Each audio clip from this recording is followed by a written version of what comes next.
আচ্ছা বাড়ি মেহমান এসে পড়ছে মেহমান বড় হয়ে গেছে গা যাব করবো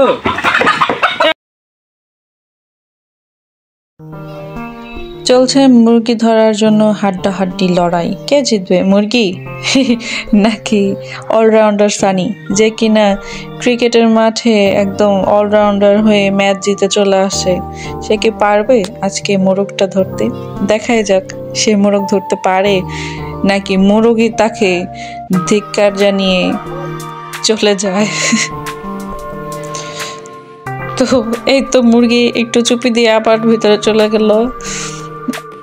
দুজনের মধ্যে চলছে হাড্ডাহাড্ডি লড়াই, কে জিতবে দেখতে থাকুন এবং চোখ রাখুন পর্দায়। এই মিস হয়ে গেল, দুইটা মুরগি চলে গেছে অলরেডি। এখন মেইন যে মোরগ সেই এখন চলে গেল, ধরতে পারলো না অলরাউন্ডার সানি। এইবারও মিস্টেক হয়ে গেছে, তবে আজ সন্ধ্যায় তাকে পাকড়াও করা হয়ে গেছে। এই হলো আমাদের সেই কুক্ষাঙ্ক্ষিত ডাকাতে মুরগি, যার জন্য মোরগ, যার জন্য আমার আর 4-5টা মোরগ জায়গা নিতে পারে না।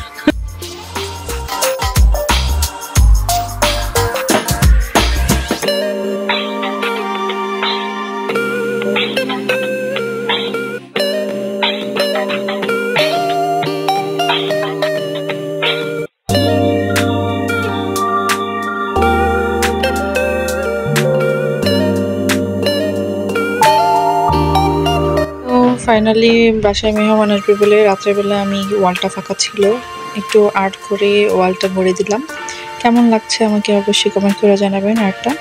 তো ঘুম থেকে উঠে দেখি সকালবেলা মা রান্না চড়াই দিছে, মানে রান্না বান্না শুরু করে দিছে অলরেডি, কারণ মেহমান চলে আসবে 10টা-11টার মধ্যে। তো এখানে মোরগ ছিল, মোরগের সাথে আলু, আর এখানে ব্রয়লার মুরগি ভাজা হচ্ছিল। আর ব্রয়লার মুরগিটা কিন্তু ভাজা ভাজা করে রান্না করলে অনেকটা ফ্লেভারফুল লাগে। আর এখানে মহিষের গোস্ত রান্না হচ্ছিল, মহিষের গোস্ত রান্না প্রায় অলরেডি কমপ্লিট। আমি দেখে মাকে বললাম, তাহলে মা আপনারা রান্না করেন, আমি ঘর দরজা গুছায় পরিষ্কার করে নিই। তো এখানে আমি আমার শাশুড়ি মায়ের রুমটা, বিছানাটার চাদর চেঞ্জ করে দিচ্ছিলাম। সকালবেলা ঘুম থেকে উঠেই আমি আর অন্য কোনো কাজে হাত দিইনি, আগে ঘর দরজা গুছায় ক্লিন করে নিচ্ছিলাম।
চলে আসলাম আমার রুমে। আমার রুমের বিছানাটা ক্লিন করে নিচ্ছি।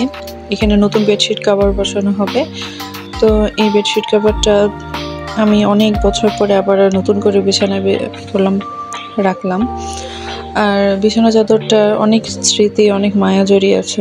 আমার বিয়ে হবার পরে আমি এই বিছানা চাদরটা আমার শাশুড়ি মায়ের কাছ থেকে নিয়েছিলাম, উনিই আমাকে দিয়েছিল, বলেছিল যে এটা আমার শ্বশুর যখন বিদেশ ছিল তখন উনি কিনে নিয়ে আসছিল। তো এটা নাকি কখনো ইউজ করা হয় নাই, তো আমাকে উনি দিছিল যাতে আমি এটা কখনো বাসায় মেহমান আসলে বা ঈদের সিজনে বিছানায় পাতার জন্য।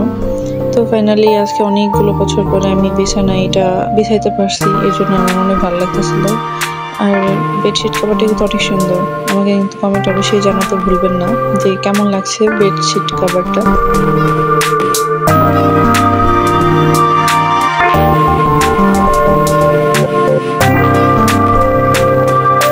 রান্নাবান্না প্রায় কমপ্লিট। এখানে মা পোলাও রান্না করে ফেলছে, আর ছিল মহিষের গোস্ত, না সরি, এটা ছিল গরু গোস্ত আলু দিয়ে, আর এটা মহিষের গোস্ত যেহেতু অনেক সকালে রান্না করা হয়েছে তাই একটু জমাট বেঁধে গেছে, যেহেতু এখন একটু হালকা ঠান্ডা ঠান্ডা। এটা ব্রয়লার মুরগি ঝাল, আর হলো দেশি মুরগির সাদা, আর হলো এটা ঝাটকা ইলিশ।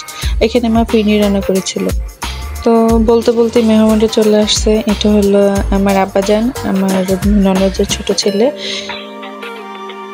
ও এখানে কিন্তু বলে রাখা ভালো, আমাদের বাসায় কিন্তু আজকে নতুন একটা গেস্ট আছে। নতুন গেস্ট আমাদের জন্য কলা, ব্রেড, রুটি, তারপরে এখানে ছানার সন্দেশ ছিল, লাড্ডু ছিল, কমলা ছিল, সরি মালটা ছিল, অ্যাপেল ছিল, ছিল 2 রকমের মিষ্টি, আর ছিল শেষ পাতে দই।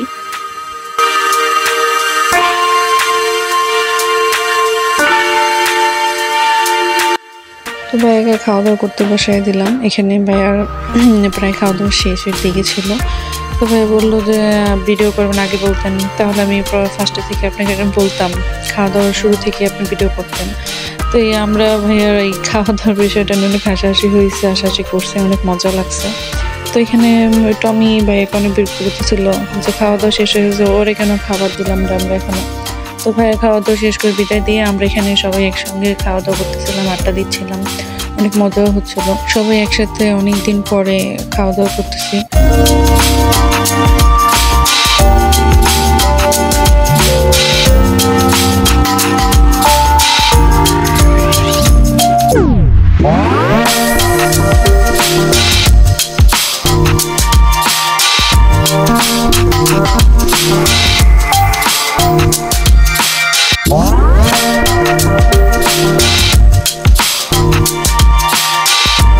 তো সারাদিনের পরে এখন বিদায় ঘন্টা বেজে গেল। এখন প্রায় সন্ধ্যা 7:30টার মতো বেজে গেছে। তো প্রিয়াপুরা চলে যাবে, ওদেরকে বিদায় দিচ্ছিলাম। বিকেলবেলা আমরা একটু চা নাস্তা করছি, নুডলস রান্না করে সবাইকে আপ্যায়ন করে দিছি। আসছিল মনু মামি, আমাদের প্রিয় মামি, উনি আসছিল, সাথে বেলি দিদিও ছিল। তো সবাইকে বিদায় দিচ্ছিলাম। অনেক খারাপ লাগতেছিল, অনেকদিন পরে সবার সঙ্গে অনেক দেখা হয়েছে, অনেক মজা করছি, সারাদিনটা অনেক ভালো ছিল। সবার বিদায় ঘন্টা বেজে গেল, আমার বিদায় ঘন্টা বাজেনি, আমার কোথাও যাওয়া হবে না, আমাকে সেই ঘুরে বেড়ে কাজ করতেই হবে। তো মেহমানটা চলে যাওয়ার পরে কিছু ঝুটা বাটা হাঁড়ি পাতিল প্লেট বাসন ছিল, সেগুলো আমি ধুয়ে ক্লিন করে নিয়েছিলাম। যেহেতু রাতের বেলা তাই বেশি কিছু ঘষা মাজা করি নাই। তো সবাইকে অনেক ধন্যবাদ আমার ফুল ভিডিও দেখার জন্য।